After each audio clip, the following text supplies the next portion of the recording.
ഇവിടെ എന്ത് പരീക്ഷണം വന്നാലും അൽഹംദുലില്ലാ പറയണം. അതിനൊരു വഴി ഞാൻ പറഞ്ഞുതരട്ടെ. എന്ത് നഷ്ടപ്പെട്ടാലും നിനക്ക് പരാതിയില്ല, നിനക്ക് സങ്കടമില്ല. അള്ളാഹു അങ്ങനെയുള്ളൊരു മനസ്സ് നൽകുമാറാകട്ടെ. അള്ളാഹു അങ്ങനെയൊരു മനസ്സ് നൽകുമാറാകട്ടെ. ഒരു വഴി പറഞ്ഞുതരട്ടെ, ഒരു വഴി പറഞ്ഞുതരട്ടെ. വേണോ വേണ്ടേ?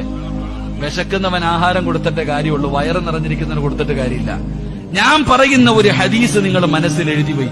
എന്ത് ദുഃഖം വന്നാലും നിനക്ക് സങ്കടം വരില്ല. അള്ളാഹു ഈമാൻ തരുമാറാകട്ടെ. പറഞ്ഞുതരട്ടെ. ഒന്ന്, ഒരു കയറ്റം കഴിഞ്ഞാൽ ഒരിറക്കമുണ്ടോ?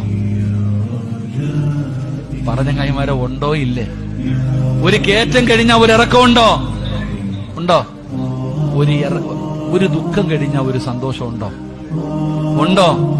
എങ്കിൽ ഖുർആൻ പറയുന്നു ഇന്ന മഅൽ ഉസ്രി യുസ്റ. നബിതങ്ങൾ പറയുകയാ, ഒരു ദുഃഖത്തിന്റെ പുറകിൽ ഒരു സന്തോഷമുണ്ട്. ഒരു ദുഃഖത്തിന്റെ പുറകിൽ ഒരു സന്തോഷമുണ്ട്.